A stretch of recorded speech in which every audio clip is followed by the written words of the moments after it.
제가 어릴 적에 전기가 들어오지 않았어요. 저희 마을이 굉장히 늦게 전기가 들어왔는데 어르신들은 그랬어요. 우리가 야당표만 찍어가지고 정부가 도로 포장도 안 해주고 전기도 안 해주는 거라고.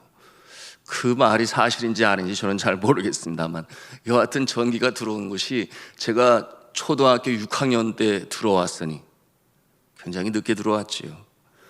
그래서 저희 마을에는 텔레비전도 없었습니다. 대신 라디오가 있었어요. 배터리를 통해서 사용하는 라디오가. 매일 저녁이면 그때가 꼭 소죽을 쏜다고 그러죠. 불을 떼는 시간인데 라디오들을 최대로 볼륨을 올려놓고 재밌게 듣던 라디오 연속극이 있었어요. 그게 뭐냐면 서유기라고 하는 중국 소설을 재미있게 이렇게 만든 손오공이라고 하는 그런 연속극인데 여러분 아셔요? 몰라요. 다 전기 있는 데서만 사셨죠. 그래서 어린이들에게는 그 연속극이 얼마나 재미있는지 그 시간이면 영락없이 그 연속극을 들었어요. 성우들이 대본을 읽었겠지요. 얼마나 실감나게 잘 대본을 읽었는지. 그 연속극을 들으면서 어린 저는 상상의 날개를 폈어요.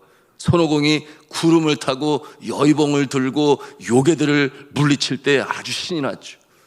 함께 동행하는 삼장법사가 있었고, 그리고 돼지의 얼굴을 닮은 저돌적인 저팔계가 있었고, 사람인지 요괴인지 분간할 수 없는 형상의 사오정이 함께 등장을 했어요. 그래서 그 모습들을 나름대로 상상을 해보면서 라디오 듣는 일에 푹 빠져 들었거든요.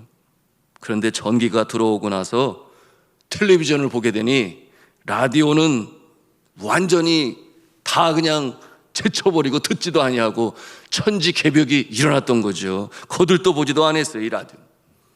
뉴스도 스포츠도 그리고 만화 영화도 이제는 내 나름대로의 상상이 아니라 그 실체의 모습들을 보게 되었습니다. 그래서 늘 동화 속에 있었던 저의 상상력은 텔레비전의 이 작가의 연출과 그림으로 대체되었고, 그리고 뉴스를 통해서는 세상의 모든 것을 이제는 눈으로 확인하며 보게 되었으니, 여러분, 이 라디오에서 이 텔레비전에 전하는 그야말로 제 인생의 혁명이 되었어요. 성경은 고린도전서 13장 12절에 말씀합니다. 우리가 지금은 거울로 보는 것 같이 희미하나 그때는 얼굴과 얼굴을 대하여 볼 것이요 지금은 내가 부분적으로 알지만 그때는 주께서 나를 아신 것 같이 내가 온전히 알리라. 이와 같은 말씀이 있습니다. 주께서 이 땅에 재림하여 오시는 그날에 우리는 성경에 궁금하게 보던 것들을 또는 상상으로만 펼쳐보던 것들을 실제로 보게 될 것입니다.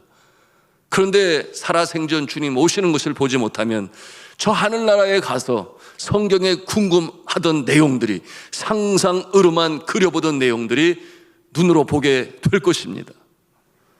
그런데 이 구약 성경을 보다가 신약 성경을 보게 되면 우리가 많이 새롭게 보는 것들이 있어요. 상상해서 보는 것들이 현실로 나타나고 모형으로 보던 것들이 실체로 드러납니다.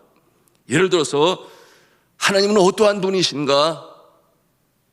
우리가 성경을 통해서 구약 성경에 보는 모습은 사랑이 많으시고 공의로우신 창조주시라 그렇게 이해를 하는데, 하나님이 영이시니 그 모습을 우리가 어떻게 보아 알 수가 있겠습니까? 그런데 그 하나님의 모습을 이 땅에 친히 강림하신 예수 그리스도의 모습을 통해서 보는 거예요. 아는 것입니다. 그러니 예수님이 그의 제자들에게 말씀하셨지 않았어요? 너희가 나를 알았더라면 내 아버지도 알았으리라. 그런가 하면 너희가 나를 보았으면 아버지도 보았으리라. 이와 같은 내용으로 예수님께서 말씀하십니다. 예수님의 성품을 통해서 우리가 하나님의 성품을 알았고, 또 예수께서 행하신 그 모습들을 통해서 우리가 하나님이 어떠한 분이시다, 하나님은 사랑이시고 공의로우시고 그러니 죄악을 미워하시고 외식하는 자들을 싫어하시라. 그와 같은 하나님이시라는 것을 우리가 훨씬 더 잘 알게 되었습니다. 자, 오늘 히브리서 8장에서 우리가 배우는 것이 있는데요, 그것은 뭐냐 하면 구약시대에 성전에서 행해졌던 이 제사의 모습, 그런가 하면은 구약시대의 이 성전의 모습, 자, 이와 같은 모습은 하늘나라에서 행해지고 있는 그 성전의 모습의 모형이다 하는 것을 우리에게 가르쳐주고 있어요. 그러니 이 땅에서 그 성전과 제사장들의 제사를 집례하는 또는 제사를 드리는 이와 같은 모습은 하늘나라에서, 저 천국에서, 하늘 보좌에서 그 중앙에 하나님이 계시고, 그리고 그 곁에는 구원받은 주의 백성들이 각 나라와 민족과 언어라고 그랬어요. 아름다운 찬송으로 하나님을 찬송하고 뿐만 아니라 천사들까지 함께하여 하나님을 찬송하고 영광을 올리는 그와 같은 모습의 하나의 모형으로 이 땅에 성전이 세워졌고, 그리고 그와 같은 모습으로 진행되어진다. 거기까지만 알았어요, 누가? 구약의 성도들이. 그런데 예수님이 오심을 통하여, 오늘 또 이 히브리서를 통하여 우리가 그와 같은 내용을 깨달아 알게 되는 것입니다. 여러분, 오늘도 우리가 새벽에 나와서 기도합니다마는 이렇게 우리가 지상에서 간절히 간구할 때에 이 기도가 하늘 보좌로 올려진다 그랬어요. 하늘 보좌로 올라갈 때에 우리의 기도는 향이 되어 올라간다. 그런데 구체적으로는 어떠한 모습인가? 천사들이 우리의 기도를 받아서 하나님 보좌에 드린다, 바친다, 그렇게 성경은 말씀하고 있으니, 여러분, 요한계시록 8장 3절과 4절에 이 천국으로 올려지는 기도에 대해서 이렇게 말씀합니다. 또 다른 천사가 와서 제단 곁에 서서 금향로를 가지고 많은 향을 받았으니 이는 모든 성도의 기도와 합하여 보좌 금제단에 드리고자 함이라. 향연이 성도의 기도와 함께 천사의 손으로부터 하나님 앞에 올리워지는지라. 믿으시면 아멘 하시기 바랍니다. 우리의 기도가 이 새벽에도 지상에서 드리지만 하늘 보좌에까지 올라간다. 이것이 말씀을 통해서, 신약 성경을 통해서 우리가 또한 새롭게 깨달아 알아가는 것이니 참 얼마나 감사합니까? 히브리인들이 그렇게 중요시 여기는 이 성전 제사, 그 모습에 대해서 오늘 우리에게 히브리서 8장을 통해서 말씀하고 계시니 우리가 생각할 수 있어요. 구약시대의 성전과 성전 안에서 제사와 그 제사를 집례하는 제사장들의 모습이 무엇을 기준으로 그렇게 행하였는가? 성전을 만들었는가? 무엇이 기준이에요? 하나님께서 하라는 대로 그렇게 만들고 행했으니, 여러분, 모세를 통하여 하나님께서 미리 말씀해 주셨죠. 성전은 이렇게 지어라, 제사는 이렇게 드려라. 그와 같은 내용을 순종하며 하는 모습이 바로 이 성전과 성전 제사의 모습인데, 그 모습이 오늘 이제 8장 5절 말씀에 기록되어 있어요. 우리 같이 읽도록 하겠습니다. 시작. 그들이 섬기는 것은 하늘에 있는 것의 모형과 그림자라. 모세가 장막을 지으려 할 때에 지시하심을 얻은 것 같으니 이르시되 삼가 모든 것을 산에서 내게 보이던 본을 따라 지어라 하셨느니라. 아멘. 자, 이 구약시대 성전 제사의 모습은 바로 하나님께서 하늘나라에서 직접 지금도 행하고 계신 그와 같은 역사를 이 땅의 모형으로 만들어 우리가 행하는 것이니, 여러분, 우리가 천국이 있음을 믿을 때에 이 땅에 그 천국의 작은 모형의 모습은 교회인 줄로 믿으시기를 바랍니다. 교회를 통하여 하나님께서 그 역사를 보여주시는 거예요. 자, 하늘에서 진행되어지고 있는 그 모습이 이 땅에 진행된다. 오늘 8장 1절과 2절 말씀을 같이 읽겠습니다. 시작. 지금 우리가 하는 말의 요점은 이러한 대제사장이 우리에게 있다는 것이라. 그는 하늘에서 지극히 크신 이의 보좌 우편에 앉으셨으니 성소와 참 장막에서 섬기는 이시라. 이 장막은 주께서 세우신 것이요 사람이 세운 것이 아니니라. 아멘. 무슨 말씀이에요? 참 성전, 참 제사장은 저 하늘나라 보좌에 계시다. 믿습니까? 그 모습이라는. 사람이 만들지 아니하고 주께서 친히 세우신 것이죠. 그럼 우리 참 성전은 하늘나라 하나님께서 자정하고 계신 하늘 보좌요, 참 대제사장은 누구시다? 예수 그리스도시다 하는 것을 우리가 마음에 새겨 믿음으로 받아야 하겠습니다. 하늘나라에서 성자 예수님이 이 땅에 내려오셨을 때에 예수님께서는 이 땅에서 모형으로 진행되었던 구약시대, 구약 성경의 많은 생각과 믿음들을 새롭게 하셨습니다. 이와 같은 모습은 제가 앞서 말씀드린 것처럼 라디오에서 텔레비전으로의 혁명과도 같은 그와 같은 모습이 되었으니 상상에서 실제로서의 모습으로 전환과도 같은 것이었으니 예수님께서는 이와 같은 내용을 한마디로 뭐라고 말씀하셨는가? 새 언약이다, 그렇게 말씀하셨어요. 그런가 하면은 새 계명이다, 이런 내용으로 제자들에게 말씀을 전하실 때마다 가르치셨어요. 우리 함께 13절 말씀을 읽도록 하겠습니다. 시작.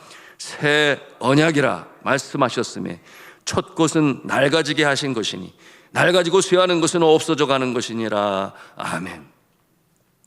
여러분, 예수님께서 낡아지고 쇠하여 없어져 가는 것을 새롭게 하셨다, 그리고 이와 같은 것을 새 언약이다, 그런가 하면 새 계명이다, 이렇게 제자들에게 자주 말씀하셨는데요. 여러분, 산상수훈으로 알려진 부분이 마태복음 5장에서부터 7장까지지요. 산 위에 올라가사 제자들이 나아오니, 그때로부터 시작된 말씀이 7장에 가서 마무리가 되는데요. 이 산상수훈에 우리가 자주 발견하는 어귀, 구절이 있어요. 그게 내용이 뭐냐 하면 예수님께서 말씀하시는데 너희가 들었으나 나는 너희에게 이르노니, 바로 이런 내용이에요. 너희가 지금까지 들어오고 배우고 익혀왔으나 그러나 나는 이제 내가 너희에게 새롭게 말하노니, 이와 같은 내용으로 새 언약을 체결하세요. 새 계명으로 가르치십니다. 구약시대에 너희가 그렇게 듣고 배웠으나 이제 내가 그 내용을 이렇게 새롭게 하노니, 뭐 그런 뜻인데요. 예를 들어서 요한복음 13장 34절에 예수님이 뭐라고 말씀하세요? 새 계명을 너희에게 주노니 서로 사랑하라. 내가 너희를 사랑한 것 같이 너희도 서로 사랑하라. 너희가 서로 사랑하면 이로써 모든 사람이 너희가 나의 제자인 줄 알리라. 이와 같은 내용으로 말씀하세요. 왜 그런 말씀을 하셨을까요? 여러분, 당시의 바리새인들과 종교 지도자들은 구약 성경의 율법을 하나의 기준으로 삼고 그것까지는 좋았어요. 그런데 이 율법의 부수적인, 오늘날로 말하면은 정관이 있으면은 시행 쇠칙, 시행 규칙, 이런 내용들을 613개 조항이나 만들어 놓고 안식일에만 해도 지켜야 할 규율이 얼마나 많은지 몰라요. 여하튼 그런 걸 만들어 놓은 다음에 그것을 잘 지키나 안 지키나 그것을 보는 거예요. 그래서 믿음이 연약한 자, 여러분, 율법이 얼마나 힘들어요. 근데 그것을 못 지키는 자를 어떻게 했어요? 정죄하고 죄인이라 그 공동체에서 추방시키고, 이와 같은 모습을 바라보시는 예수님은 마음이 아프셨습니다. 왜냐하면 율법을 주신 목적이 뭐예요? 율법의 근본 정신이 있으니 그것은 곧 하나님 사랑, 이웃 사랑, 이 두 가지를 위하여 율법을 주시는 것인데, 그 하나님 사랑, 이웃 사랑에서 벗어나서 어쩌면 하나님 사랑은 그렇게 율법을 준행했는지 모르지만 정작 하나님께서 사랑하시는 인간에 대한 긍휼의 마음, 연민의 마음, 불쌍히 여기는 마음, 이런 마음은 찾아볼 수가 없으니, 그러니 예수님이 다시금 새롭게 하시는 거예요. 하나님 사랑, 이웃 사랑. 너희가 믿음이 연약한 자들을 긍휼히 여겨라. 오히려 그들을 도와라. 정죄하려고 하지 마라. 정죄는 하나님께서 하시는 것입니다. 이와 같은 모습으로 그들에게 말씀하신 것입니다.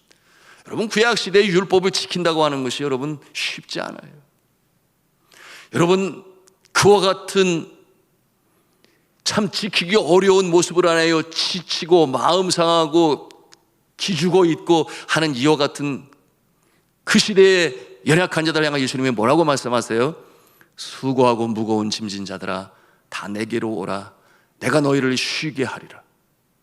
여러분, 이것은 율법을 지키지 못하여 소외당하고 정죄받은 자들 향하여 주님께서 주시는 말씀이, 이어주시는 말씀이, 나는 마음이 온유하고 겸손하니 나의 멍에를 메고 내게 배우라.